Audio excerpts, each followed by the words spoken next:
Hey guys, welcome to our channel. இன்றைக்கி வீடியோவில் நம்ம என்ன டாபிக் பற்றி பார்க்க போகிறோன்னா, உங்ககிட்ட பேசவே பிடிக்கலைன்னு சொல்கிறாங்க. உங்களுக்கு ரொம்ப பிடிச்ச பர்சன், உங்ககிட்ட ரொம்ப நல்லா பேசிகிட்டு இருந்த நபர் வந்து இப்போ உங்களை ரொம்ப வெறுத்துட்டாங்க. உங்களுடைய குரலை கேட்டாலே அவங்களுக்கு பிடிக்க மாட்டேங்குது.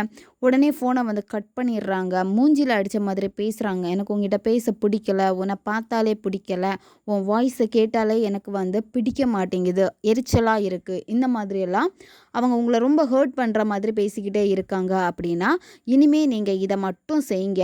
அந்த நபரால் உங்ககிட்ட பேசாமல் இருக்கவே முடியாது. அவங்களே உங்களுக்கு கால் பண்ணுவாங்க, உங்கள் குரலை கேட்கணும் போல் இருக்குன்னு சொல்லுவாங்க.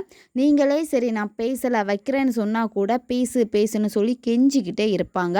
நம்ம சேனலில் நீங்கள் இதான் ஃபஸ்ட் டைம் பார்க்குறீங்கன்னா மறக்காமல் சப்ஸ்கிரைப் பண்ணிக்கோங்க. பக்கத்தில் இருக்கக்கூடிய பெல் பட்டனையும் கிளிக் பண்ணிக்கோங்க. அப்போ தான் நம்ம போடக்கூடிய வீடியோஸ் எல்லாமே உடனுக்குடன் உங்களுக்கு நோட்டிஃபிகேஷனில் வந்துக்கிட்டே இருக்கும். வாங்க வீடியோக்குள்ளாடி போகலாம். நீங்கள் இந்த மெத்தடை வந்து யாருக்கு வேணும்னாலும் பயன்படுத்தலாம். உங்ககிட்ட ரொம்ப நல்லா பேசிகிட்டு இருந்த உங்களுடைய லவ்வருக்காக பயன்படுத்தலாம். கணவன் மனைவி இடையில் பிரச்சனை இருக்குது அப்படின்னா அவங்க எங்கிட்ட பேசணும் அப்படின்னு நினைக்கிறப்போ நீங்கள் பயன்படுத்தலாம். ஒன் சைடு லவ்வில் இருக்கிறவங்க பயன்படுத்தலாம்.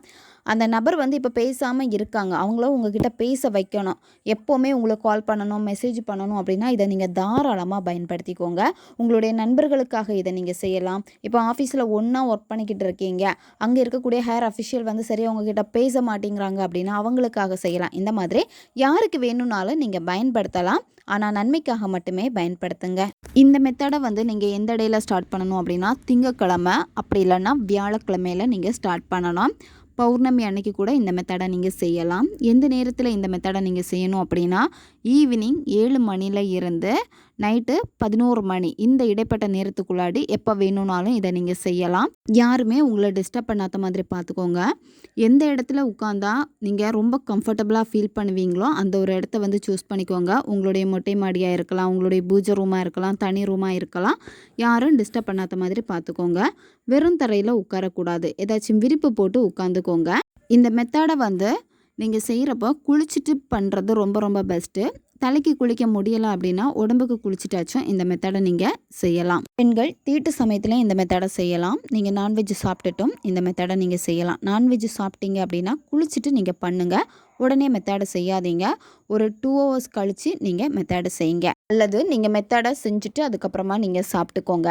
நீங்கள் மேனிஃபெஸ்டேஷன் பண்ணுறீங்க அப்படின்னா முதல்ல உங்களுக்கு நம்பிக்கை இருக்கணும். நீங்கள் முதல்ல பாசிட்டிவாக இருக்கணும். அப்படி இருந்தால் மட்டும்தான் இது உங்களுக்கு வேலை செய்யும். உங்களுக்கு நம்பிக்கை இல்லாமல் இருந்துட்டு இதை நீங்கள் செஞ்சீங்க அப்படின்னா இந்த மெத்தடை மட்டும் இல்லை, எந்த ஒரு மேனிஃபெஸ்டேஷனாக இருந்தாலும் அது உங்களுக்கு வேலை செய்யாது. ஏன்னா நீங்கள் செய்யக்கூடிய எந்த ஒரு மேனிஃபெஸ்டேஷன் டெக்னிக்காக இருந்தாலும் சரி, அது உங்களுடைய ஆழ்மனதில் உடனே தொடர்பு கொள்ளும். ஆழ்மனதில் அது பதிஞ்சிருச்சு அப்படின்னா அது உங்களுக்கு ஈஸியாக நடக்கும். இந்த பிரபஞ்சம் உங்களுக்கு அதை நடத்தி கொடுப்பாங்க. அதனால தான் நீங்கள் எந்த எண்ணத்தோடு உட்காந்துட்டு செய்கிறீங்களோ அந்த எண்ணத்தோடு தான் இது உங்களுக்கு நடக்கும். இப்போ நீங்கள் நம்பிக்கை வச்சு செஞ்சீங்க அப்படின்னா நடக்கும். நம்பிக்கை இல்லாமல் செஞ்சீங்க அப்படின்னா அது உங்களுக்கு எப்படி நடக்கும் அப்படின்னா நம்பிக்கை இல்லாமல் தான் அது போகும், சக்ஸஸை வந்து கொடுக்காது. அதனால் உங்களுடைய எண்ணத்தை வந்து நீங்கள் சரியாக வச்சுக்கோங்க. ரிசல்ட்டை வந்து எதிர்பார்க்கவே பார்க்காதீங்க. உங்களுடைய கடமை என்னது, நீங்கள் மேனிஃபெஸ்டேஷன் பண்ண போகிறீங்க, அதை நீங்கள் சரியாக பண்ணுங்கள். பண்ணிவிட்டு அதுக்கப்புறமா உங்களுடைய வேலையை நீங்கள் ஃபோக்கஸ் பண்ணுங்கள். இப்படி இருந்தால் மட்டும்தான் அன்எக்ஸ்பெக்டடான மிராக்கிள் எல்லாமே உங்கள் வாழ்க்கையில் வந்து நடந்துக்கிட்டே இருக்கும். அனுபவ உண்மை. அதனால் நீங்கள் முழு நம்பிக்கை வச்சுட்டு நீங்கள் பண்ணுங்கள். கண்டிப்பாக இது உங்களுக்கு நடக்கும்.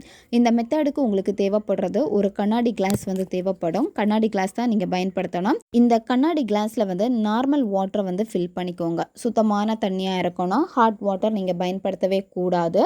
தண்ணிக்கு வந்து பார்த்திங்கன்னா நம்மளுடைய எண்ணங்களை வந்து கேட்கக்கூடிய அந்த சக்தி இருக்குது. நீங்கள் என்ன ஒரு விஷயத்தை நினச்சி அந்த தண்ணியை பார்த்து சொல்கிறீங்களோ உடனே அந்த தண்ணி வந்து அதே உருவத்துக்கு வந்து மாறக்கூடிய சக்தி வாய்ந்தது. அதனால் உங்களுடைய எண்ணங்களுடைய பவரை வச்சு ஈஸியாக நீங்கள் நினச்சதையும் அடைய முடியும். அடுத்து இதில் உங்களுக்கு தேவைப்படுறது வந்து பார்த்திங்கன்னா ஒரு ஏலக்காய் தேவைப்படும். ஏலக்காய் வந்து நல்லா ஃப்ரெஷ்ஷாக இருக்கக்கூடிய நல்ல வாசனை வரக்கூடிய க்ரீன் கலரில் இருக்கக்கூடிய ஏலக்காய் எடுத்துக்கோங்க. காஞ்சி போன ஏலக்காய் நீங்கள் பயன்படுத்தக்கூடாது. இந்த ஏலக்காவில் இருக்கக்கூடிய விதைகளை மட்டும் நீங்கள் எடுத்துக்கோங்க. தோல் வந்து இதில் உங்களுக்கு தேவையில்லை. அந்த விதைகள் எத்தனை விதைகள் இருக்கோ அத்தனை விதைகளையும் நீங்கள் எடுத்துக்கணும். எடுத்துட்டு உங்களுடைய இடது உள்ளங்கையில் அந்த நபருடைய பேரை வந்து நீங்கள் எழுதிக்கணும். இப்போ ரிலேஷன்ஷிப்பில் இருக்கிறவங்க ரெட் கலர் பென் வந்து பயன்படுத்திக்கோங்க. நண்பர்களுக்காக நீங்கள் செய்கிறீங்க இல்லை வேறு மனிதர்களுக்காக செய்கிறப்போ நீங்கள் ப்ளூ கலர் பென் வந்து பயன்படுத்திக்கோங்க. நீங்கள் அவங்கள என்ன நேமில் அதிகமாக கூப்பிடுவீங்களோ அந்த பெட் நேம் கூட நீங்கள் வந்து எழுதிக்கலாம். எழுதிட்டு அதுக்கப்புறமா நீங்கள் இப்போ ஏலக்காய் விதை வந்து எடுத்து வச்சுருக்கீங்கல்ல, அந்த ஏலக்காய் விதைகளை உங்களுடைய இடது உள்ளங்கையில் வச்சுட்டு நல்லா இறுக்கமாக டைட்டாக நீங்கள் க்ளோஸ் பண்ணிக்கோங்க. க்ளோஸ் பண்ணிவிட்டு அதுக்கப்புறமா என்ன பண்ணணுன்னா, உங்களுடைய இடது கைக்கு அடிப்பகுதியில் வந்து உங்களுடைய வலது கையை வச்சுட்டு உங்களுடைய ஹார்ட் சக்கரா, அதாவது உங்களுடைய இதயம் நெஞ்சுக்கு பக்கத்தில் வச்சுக்கோங்க சேர்த்து. சரியா?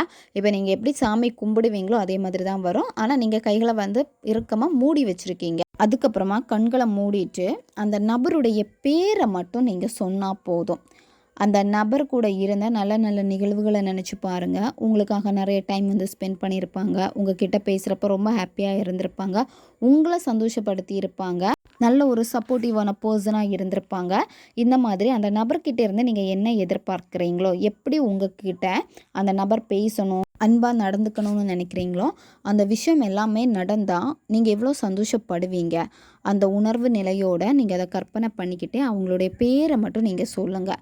21 வாட்டி அவங்க பேரை நீங்கள் சொல்லுங்கள். மென்மையாக பொறுமையாக அழகாக நீங்கள் சொல்லணும். சொல்கிறப்ப வந்து பார்த்திங்கன்னா நீங்கள் மனசுக்குள்ளாடியே வந்து நீங்கள் சொல்லிக்கோங்க. சொல்லிவிட்டு நீங்கள் அதை வந்து ஹாப்பியான உணர்வு நிலையோட விஷுவல் பண்ணிக்கிட்டே கையில் இருக்கக்கூடிய அந்த ஏலக்காவை என்ன பண்ணணும் அப்படின்னா, நீங்கள் எடுத்து வச்சுருக்கக்கூடிய அந்த தண்ணீரில் வந்து நீங்கள் அந்த ஏலக்காவை போட்டுருங்க. ஏலக்காய் வந்து கீழே வந்து விழக்கூடாது. கரெக்டாக நீங்கள் அந்த தண்ணியில் போட்டுறணும். போட்டுட்டு அடுத்து என்ன பண்ணணும் அப்படின்னா, அந்த தண்ணியை வந்து உங்கள் 2 கையாலுமே சேர்த்து பிடிச்சிக்கோங்க. சேர்த்து பிடிச்சிட்டு அந்த தண்ணியை பார்த்துட்டு, இந்த பர்சனுக்கு என்ன ரொம்ப பிடிச்சிருக்கு, என்கிட்ட எப்பவும் பேசணும்னு ஆசைப்படுறாங்க, எனக்கு எப்போவுமே கால் பண்ணிக்கிட்டே இருக்காங்க, என்னை ரொம்ப லவ் பண்ணிகிட்டே இருக்காங்க அப்படின்னு நீங்கள் பாசிட்டிவாக அந்த தண்ணியை பார்த்து நீங்கள் பேசணும். பேசிட்டு அடுத்து என்ன பண்ணணும் அப்படின்னா, இந்த தண்ணியை வந்து மூடி வச்சுருங்க. மூடி வச்சுட்டு நீங்கள் தூங்கக்கூடிய அந்த ரூமில், இப்போ நீங்கள் கட்டிலில் படுத்து தூங்குறீங்க அப்படின்னா கட்டிலுக்கு கீழே நீங்கள் வச்சுக்கோங்க. தண்ணி வந்து சிந்தக்கூடாது. இல்லை நீங்கள் தரையில் வந்து படுத்து தூங்குறீங்க அப்படின்னா கொஞ்சம் ஓரமாக உங்களுடைய கை கால் வந்து அதில் படாதவாறு பார்த்துக்கோங்க. கை கால் ஏதாவது பட்டுடுச்சு அப்படின்னா தண்ணி கீழே சிந்திரும். அதனால தான் கொஞ்சம் ஓரமாக வச்சுக்கோங்க. காலையில் எந்திரிச்ச உடனேயே உங்களுடைய பாதங்களை வந்து பார்த்திங்கன்னா தரையில் வந்து நீங்கள் வைக்கவே கூடாது. தரையில் உங்கள் பாதம் படுறதுக்கு முன்னாடி என்ன பண்ணணும் அப்படின்னா, அந்த தண்ணியை வந்து நீங்கள் குடிச்சிடணும். ஏலக்காய் விதைகளை வந்து என்ன பண்ணணுன்னா, சுத்தமான எங்கேயாவது கால் மிதிப்படாத ஒரு இடத்துலையோ இல்லை பூந்தொட்டிலையோ நீங்கள் போட்டுருங்க. அந்த தண்ணியை மட்டும் நீங்கள் குடிக்கணும். குடிக்கிறப்போ ஹாப்பியாக அந்த பர்சனை நினச்சிக்கிட்டு உங்கள் கூட தான் இருக்காங்கன்னு நினச்சிட்டு அந்த தண்ணியை வந்து நீங்கள் குடிச்சிருங்க. வெறும் வயிற்றில் தான் நீங்கள் குடிக்கணும். எந்திரிச்ச உடனே இதை நீங்கள் செய்யணும். மொபைல் எடுத்து பார்க்கக்கூடாது, யார்கிட்டையும் நீங்கள் பேசக்கூடாது. அதுக்காக தான் அந்த தண்ணியை வந்து உங்கள் பக்கத்தில் வச்சுருக்க சொல்கிறது. கண்டினியூவாக இந்த மெத்தடை நீங்கள் எவ்வளோ டேஸ் ஃபாலோ பண்ணணும் அப்படின்னா 21 நாட்கள் நீங்கள் கண்டினியூவாக செய்யணும். இடையில கேப் எதுவுமே விடக்கூடாது. தொடர்ந்து நீங்கள் செஞ்சுட்டே வர வர என்ன ஆகும் அப்படின்னா, உங்களுடைய ஸ்கின் வந்து நல்ல ஒரு க்ளோ ஆகும். நல்ல ஒரு அட்ராக்ஷன் பவர் வந்து உங்களுக்கு கிடைக்க ஆரம்பிக்கும். உங்ககிட்ட முகம் கொடுத்து பேசாத நபர் எல்லாமே வந்து பேசுவாங்க. ஏன்னா ஒரு வசீகர தன்மையை வந்து இது வந்து உங்களுக்கு கொடுக்கும். அது மட்டும் இல்லாமல் உங்கள் குரல் வந்து பார்த்திங்கன்னா நல்ல இனிமையாக இருக்கும். எல்லாருமே உங்ககிட்ட பேசணுன்னு தான் ஆசைப்படுவாங்க. இந்த மாதிரி நிறைய மாற்றங்கள் வந்து இந்த 21 நாட்களுக்குள்ளாடியே உங்களுக்கு தெரிய ஆரம்பிக்கும். அது மட்டும் இல்லாமல் யாரை நினச்சி இதை செஞ்சீங்களோ அந்த பர்சன் ஈஸியாக உங்களுக்கு அட்ராக்ட் ஆகிடுவாங்க. 21 நாட்களுக்குள்ளாடியே இது உங்களுக்கு ரிசல்ட்டை கொடுத்துரும். ரொம்பவும் எளிமையான ஒரு மெத்தட் தான் இது. ரொம்ப சூப்பராக வேலை செய்யும். தேவைப்படுறவங்க இதை பயன்படுத்திக்கோங்க. ஓகே காய்ஸ், நம்ம சேனல் உங்களுக்கு பிடிச்சிருக்குன்னா மறக்காமல் சப்ஸ்கிரைப் பண்ணிக்கோங்க. வீடியோவை தேவைப்படுற உங்கள் ஃப்ரெண்ட்ஸுக்கு மறக்காமல் ஷேர் பண்ணுங்கள். அவங்களுக்கும் இது உபயோகமாக இருக்கும். அடுத்து ஒரு வீடியோ பதிவில் சந்திக்கலாம். நன்றி.